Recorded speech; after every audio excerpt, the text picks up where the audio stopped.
Instructions. You will hear a number of different recordings, and you will have to answer questions on what you hear.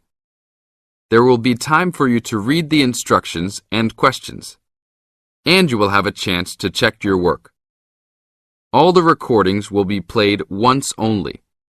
The test is in 4 sections. Write all of your answers in the listening question booklet. At the end of the real test, you will be given 10 minutes to transfer your answers to an answer sheet. Now turn to Section 1 of your booklet. Section 1. You are going to hear a conversation between an agent and a client. First, you have some time to look at questions 1 to 6.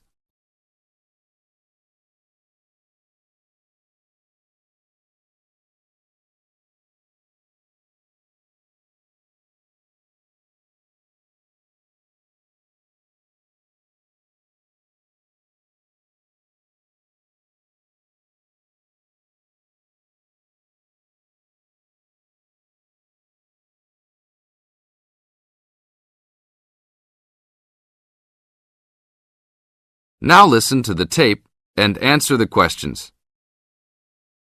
Hello?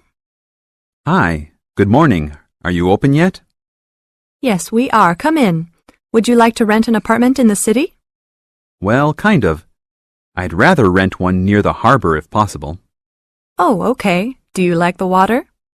Yes, I do, but I actually repair sailboats for a living, so I'd like to be close to work. That's understandable. We all want to live close to work.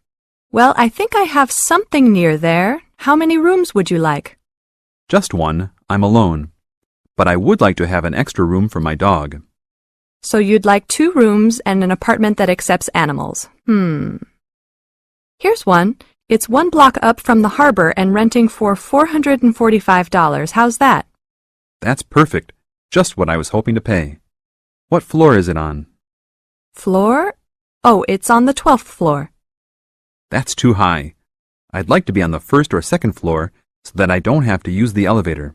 My dog, he's scared of them. Oh, well then, that's a little more complicated. Let me make a few calls. Okay, I think I found a couple more for you. Here's one that might suit your needs. How much? $395 a month. That's cheap. But it's only a 1-bedroom, a large one, but it's still just 1 room. Oh, well, regardless of whether the room is small, I still need a separate room for my dog. What else do you have? Then I have a 2-bedroom for $565 on the 2nd floor that is a little further away from the harbor. How far? About a half mile, and they accept pets. That's a little more than I had planned on paying, but I guess I could look at it. What's the address? 224 Williams Avenue, Harbor Square. 224 Williams Avenue. Got it.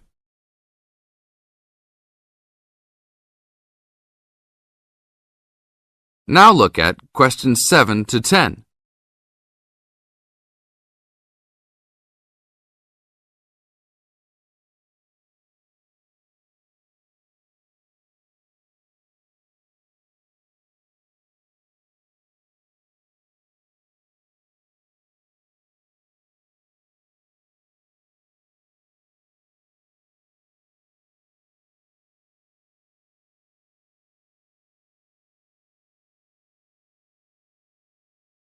As the talk continues, answer questions 7 to 10.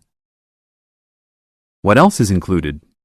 Let's see, it has a washer and dryer, refrigerator and stove, a bed, dressers and shelves, and access to a swimming pool, game room, and gym. Ooh, I'll definitely take a look. Hi, how did you like it? It's great. I love the amenities, but the bed and furniture are awfully dirty. Can they replace those before I move in? Sure, that shouldn't be a problem. Anything else? Yeah, I didn't see anywhere to park my car. Is there a parking lot in the basement? Yes, there is. Would you like to rent a space? No, I'd like that to be included in the rent. Oh, well, I'll see what I can do, but I can't guarantee that. Do you want to take it anyhow? If those two issues were solved, I would love to take it. This is the end of Section 1. You now have half a minute to check your answers.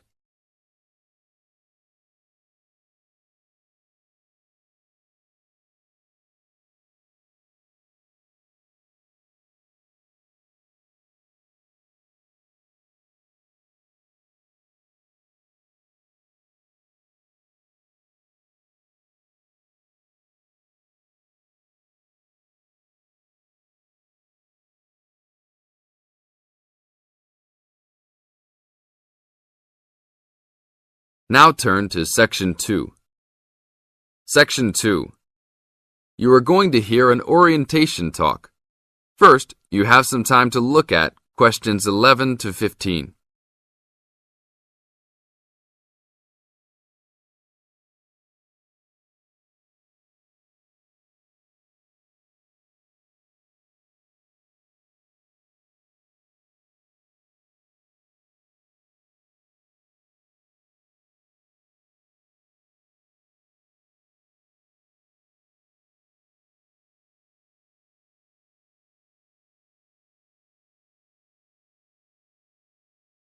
Now listen to the tape and answer questions 11 to 15. Welcome to Orientation Week. Today I am here with the captain of our school's women's gymnastics team. Her name is Elizabeth Rain, and she is a fourth-year student. I hope you can all see her as an example of a responsible student and athlete, a role model for everyone. Hi, Elizabeth. Thank you for stopping by our Orientation Week. Thank you for having me. Welcome to our university, everyone. If there are any of you thinking about joining our school's athletic program, I would strongly encourage you to do it. Being a part of the gymnastics team has been one of my best experiences during my time at this school. It has taught me so much about teamwork and friendship, and has even taught me how to improve my academics by prioritizing my time. I have some questions that I am sure the students will want to know the answers to as well. First of all, how did you find the time to do well in classes as well as train for gymnastics? Prioritizing is the key. You must be very organized. Every day I wake up and I know what I must do for the day. I plan things in order of importance. For example, if today I have a competition for gymnastics in the afternoon, then I know I have to finish my homework and studying in the morning. In other words, keeping an organized schedule of your priorities is very important. Can you explain to the students a little bit about your study habits? Well, I usually try to take classes that I'm interested in. This way, I have no excuse not to study because I chose the classes out of my own preference. I separate my study time by class. For example, if I have 5 classes for this semester, I will study for 1 class a day from Monday through Friday, and then review for all of them on the weekend. I won't try and study for all 5 of my classes at one time. It is too hard to do that, to remember everything and not feel like you are going crazy. It is very important to focus the time that you set aside for studying. I do not study with the television on. I try to keep away from all distractions, because I find that I learn better that way. But of course, how each individual will study depends on each person. Now look at questions 16 to 20.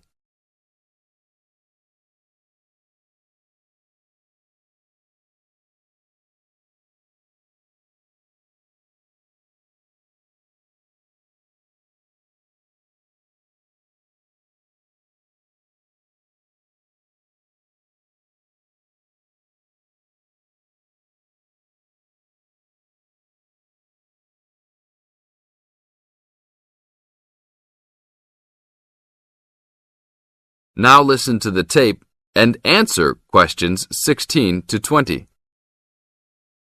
That sounds like good advice. Let's talk a little bit about your gymnastics career. How long have you been doing this sport for, and what has been the best moment of your college participation?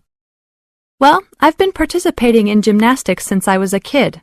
My parents got me involved in the sport. The best moment.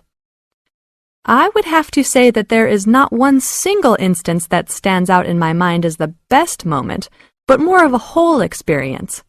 My first year in university was definitely one of the best years of my life. I met my best friends that year and really learned to grow up and be independent. Our team went to the national championships that year, and it was an incredible experience, so I would count the whole year as my best experience in college. How about the worst moment? It is true everyone goes through bad experiences. My worst experience would have to be the fall of last year when I broke my wrist. I was unable to participate in sports for the remainder of the year and had to learn how to write with my left hand. I guess when I look back at it, though, even though I wouldn't wish this to happen to anyone, this experience definitely made me stronger as a person. It taught me to look at life with a new perspective and to really value the friends and family that are important and close to me. Thanks for your time, Elizabeth. Do you have anything else you want to tell the new students? Just have a good time. Don't stress out too much, but be responsible for your actions. Work hard and play hard. That's my motto for life. This is the end of Section 2. You now have 30 seconds to check your answers.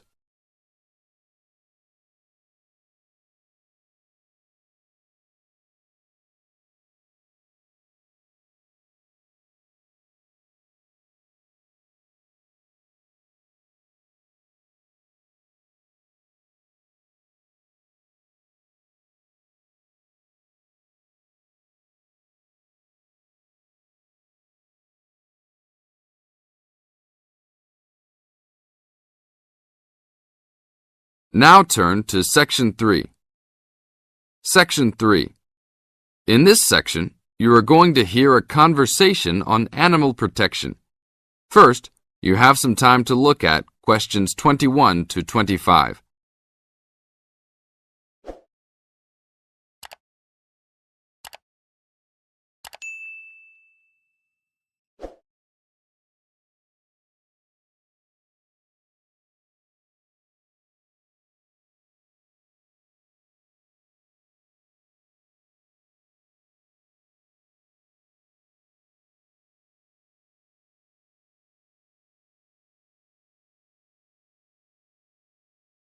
Now listen to the tape and answer the questions.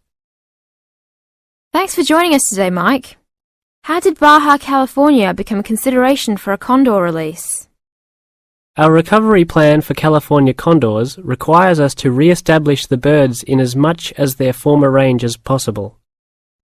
Baja, being the southernmost recent range for the California condor, works well in that they were only recently lost from the area, mid-1930s, and considerable habitat still remains. It is very isolated with very few people in the area. The mountains are spectacular, ranging up to 10,000 feet, or 3,000 meters. Our selected release site is at nearly 8,000 feet, 2,400 meters. Mike, how many birds do you envision flying free in this area, Baja, in the future? We will be releasing 4 to 8 birds on a yearly basis and will reconsider the situation when we have 20 birds in the area. What age do the birds have to be before moving them? That's a good question. Typically, we move them at 8 months to 18 months old. Birds are ready to fledge, or leave, from the nest at 6 to 7 months of age. In our current release group in Baja, we have birds as old as 30 months. It will be interesting to see how they behave. I expect that they will want to range more than younger birds and make it challenging for us to keep up. Is there a maximum number of birds a certain area can support? Yes, it's called the carrying capacity for any area, for any species. In our case, our strategy to find that number is to saturate the environment to a level where we determine that the birds are showing difficulty either in finding food, behaviorally, or in survivorship. That level is greatly determined by the availability of food in the area and nesting possibilities.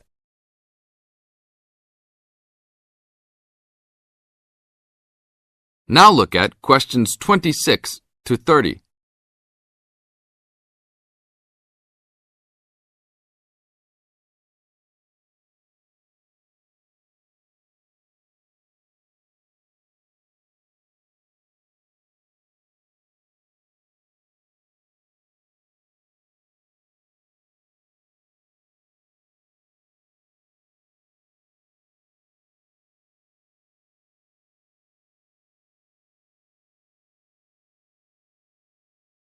As the talk continues, answer questions 26 to 30. What do you hope to accomplish with this release in the long run? I expect that well within 10 years the condors will be flying north and joining birds already released in Southern California. Hopefully we will reach at least 150 birds in each of these populations within about 15 years. What would you say is the biggest contribution to the California Condor program's success? That would have to be the fact that we were able to breed the birds in captivity from the 27 birds we started with in 1987 to the 205 birds we have today. This is thanks to cooperation between the San Diego Wild Animal Park, the Los Angeles Zoo, and the World Center for Birds of Prey in Boise, Idaho. Are there any problems keeping track of and protecting your released animals outside of the US? Nope. We are using radio transmitters and will be using the new satellite and GPS transmitters as well. Which system is better? Using satellites. The advantages over radio telemetry are numerous. It makes it possible to keep up with the bird's flight without being led miles in a matter of minutes. It took the young condor only a week to migrate across the state, and with just radio telemetry, poor weather can keep a plane grounded, and not all roads are accessible to track them on ground. New technology will allow one to be able to track birds that are not accessible by plane. Also, it is a new way to gauge the effectiveness of reintroduction. How so? If a condor transmitter works properly, researchers will get a location every 10 days for about 2 years. Do you see an end in sight for the need to breed condors in captivity? Yes, that would be great. But it will take a while for us to establish the two wild populations and make sure that they are sustainable. Part of our recovery is to maintain a captive flock of 150 birds in various zoos around the country as a safety net for the future. This is the end of Section 3. You now have half a minute to check your answers.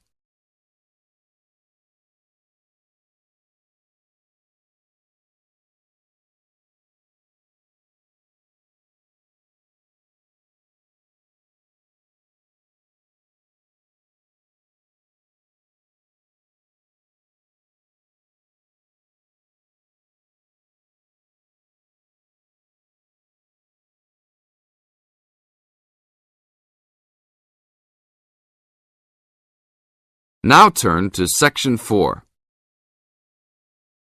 Section 4. In this section, you are going to hear a lecture on ecology. First, you have some time to look at questions 31 to 35.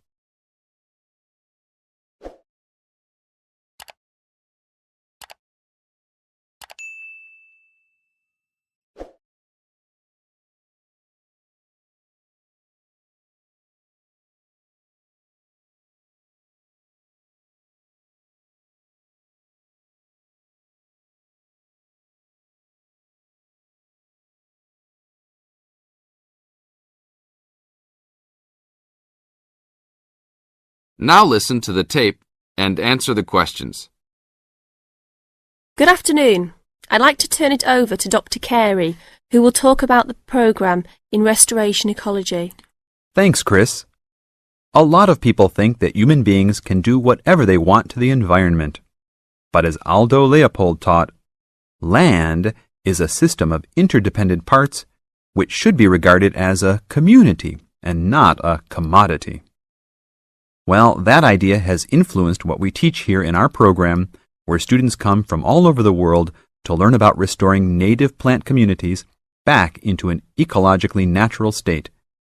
This field is therefore a combination of formal science with practical applications, and that is quite attractive to many people. We have students, for example, from many different nations who come just to take part in this unique program. Our location is also quite unique. We have the world's oldest restored native plant community in Curtis Prairie at the Wisconsin Arboretum. Some say that this is proof that the science of restoration ecology was birthed in Wisconsin. Well, that may be oversimplified, but our reputation is strong. But students don't have to study prairies only. One student Edmund Mukala from the Congo came to study restoring ancient wetlands in the Congo using knowledge gained from historic samples of the soil seed bank. Not all the seeds survived, but some can remain dormant for many years. Mr. Mukala wanted to find out what type of community would be most similar to that ancient seed bank. He has recently returned to the Congo and is now cooperating with the government to implement his findings.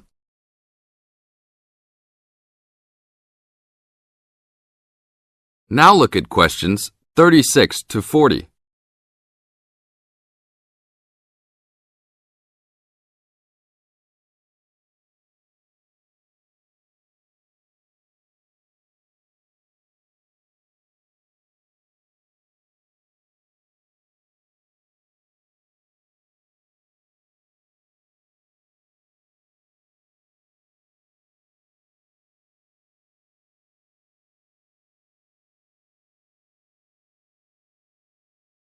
As the talk continues, answer questions 36 to 40.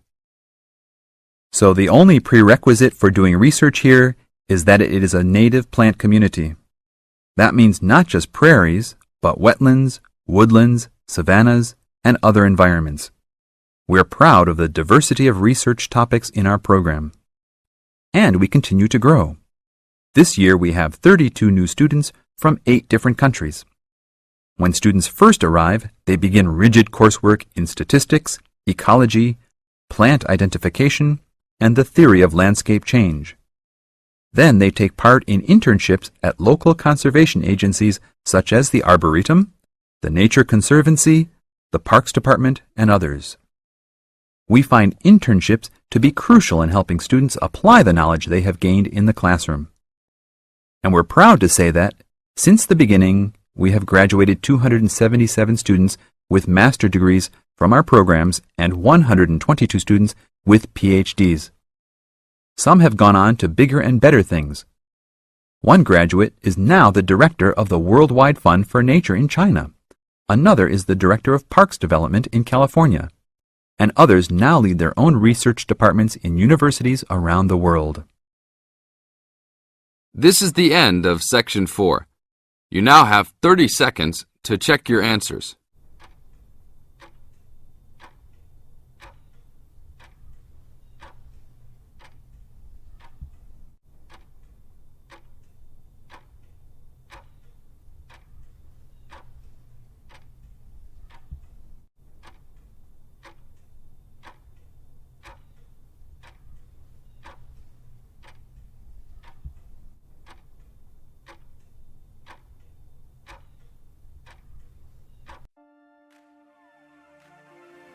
That is the end of the listening test. In the IELTS test, you would now have 10 minutes to transfer your answers to the answer sheet.